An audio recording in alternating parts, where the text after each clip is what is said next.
video cut out.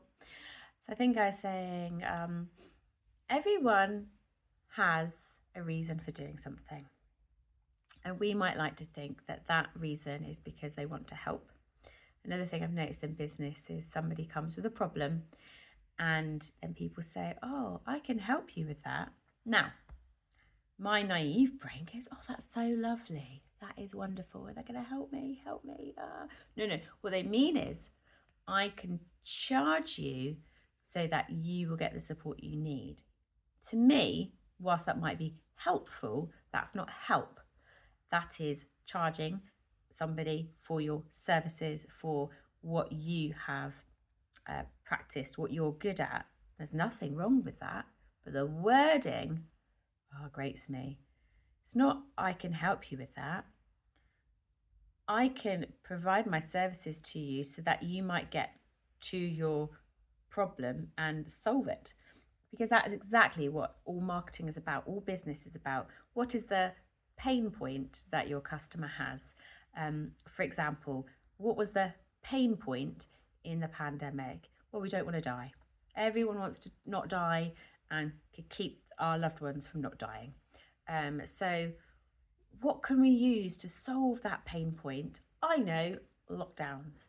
Or I know, let's tell you that if you have the vaccine, then you're going to protect your grandma. What a wonderful way to get people to do what you want. You're going to prey on their fear, right? And most of us go, well, yeah, of course I want to protect my grandma. Obviously, I mean, never in the history of the world have we ever sacrificed the young. When I say sacrificed, we've like mental health, livelihood, developmental needs of the young completely obliterated for the sake of the thought of protecting the old. I mean, that's back to front. I thought the older people used to sacrifice for the children because they're our future. Anyway, won't go there. But of course we want to protect our vulnerable in society, who we were told was our grandma or our neighbour, So of course we want to do the right thing by protecting them. And if we're told, because we're in pain, if we're told they're going to help us by giving us a vaccine, brilliant, sign me up. So the question would be, I've really gone off here, check the ingredients, guys. Were we allowed to know what the ingredients were? Were we allowed to know what was in it? Were we allowed to know the process, the transparent process of getting something from a thought to a real product? Because a vaccine is a product, a non-refundable product, or at least a non-returnable product, mind. So big stakes, right? Anyone ever got something, found out wasn't as advertised, and then also, but I can just chuck this away. I can send it back and maybe get a refund. But this was only a few pounds, and whilst it's a grumble, it doesn't harm me. So, were we ever told these things? I'm wondering. Were we ever told a transparent process of manufacturing? Were we ever told of the funders behind the people that did the research? You'll find lots of big pharma funding the product, the research behind the product they're selling. And now, what is wrong with that? Okay, well, if I want to sell this mayonnaise and I want a good review, let's get some research. So I'm going to fund the research and I'm going to ask 100 people how they rate this, and also follow them up just to make sure they don't get diarrhea or anything like that. And then, brilliant. So what I'm going to do is I'm going to do that. And we found that after 2 weeks of people trying this mayonnaise, they were so happy. They could use it on their food. They enjoyed it. No harmful effects. But you know what? At 3 weeks, we did find that some people, not everyone, some people did get diarrhea. And we're talking like proper bad diarrhea. And one person died, but I think that was just a coincidence. So, but that was at 4 weeks anyway, so that's fine.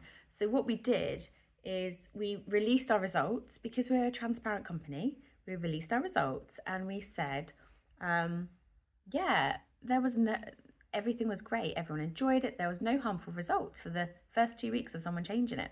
Because we don't need to include at week 3 that, some people got really bad diarrhea. We don't need to, I think that's irrelevant information. Nobody needs to know that because, some people might think, oh, I don't want to take it, and they might not buy it. So I don't think it's important to include that. And that person dying, we could probably look into it, but that would probably, that potentially jeopardizes our product, potentially, and so many people have bought it already, we might get an uproar. So we don't want that. So we won't look into it. We won't, if we don't know about it, because one of the greatest truths in healthcare, and I would imagine in legal findings and also in pharmacy, is if it didn't get written down, it didn't happen. I used to get trained in that a lot about make sure everything's written so that you can cover yourself.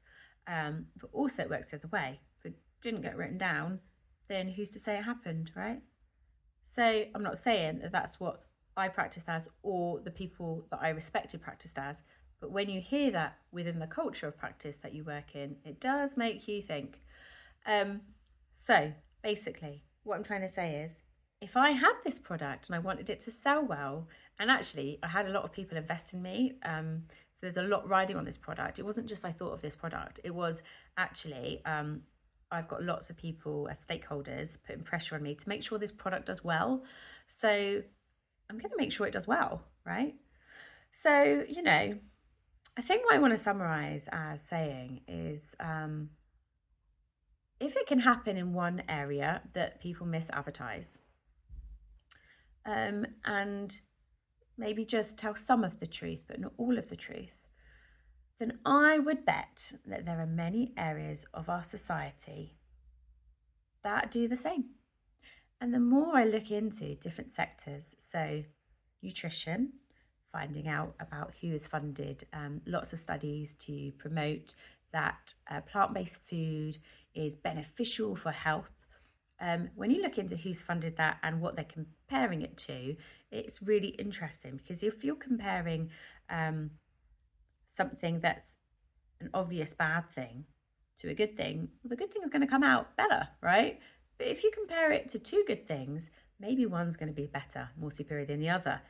But so when I look at the world of nutrition, when I now understand the world of pharma and how the people funding, for example, the MHRA, Medicines Health Regulatory Agency, and the people that I used to look up to, felt really protected by. I used to work as a vaccination nurse for a few years, working autonomously, advising people on their vaccines, what they should have for travel reasons. And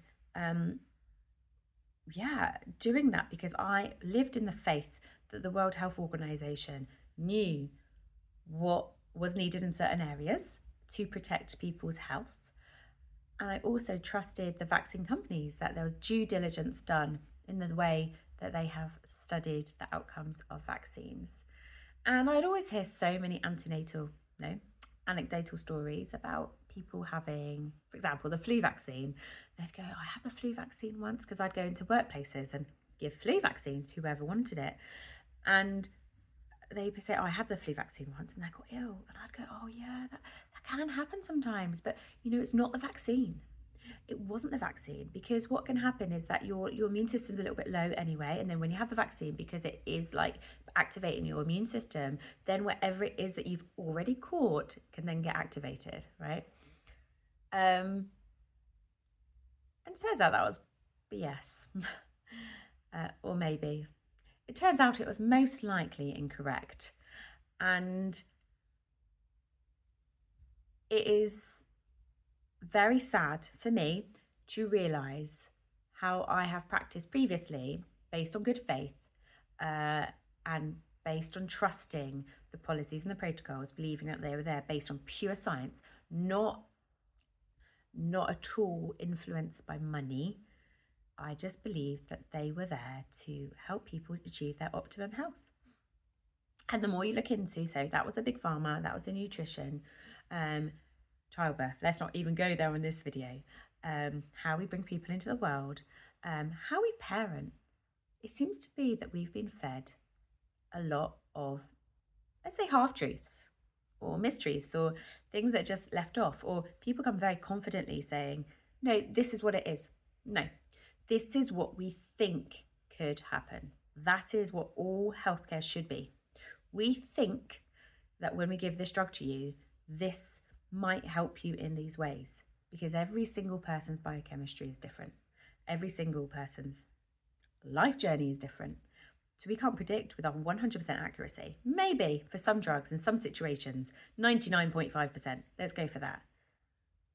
But we come across so arrogant with, this is what we do, this is what we know, and this is what you should do as a result of what I'm telling you. So back to labeling.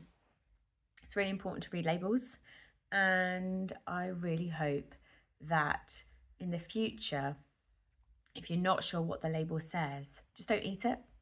Just don't eat the mayo unless you know what's in it. Just pause. Just maybe speak to someone, find out. And when we have the luxury of time, and when we have the luxury and the privilege of information sharing, maybe just don't assume. Maybe just don't assume that this is pure olive oil. Yeah, I think that's what we should end with. So there we go. If you made your coffee, I think mine's cold now, but if you made your coffee, I hope you enjoyed it, and maybe see you next time. Bye-bye.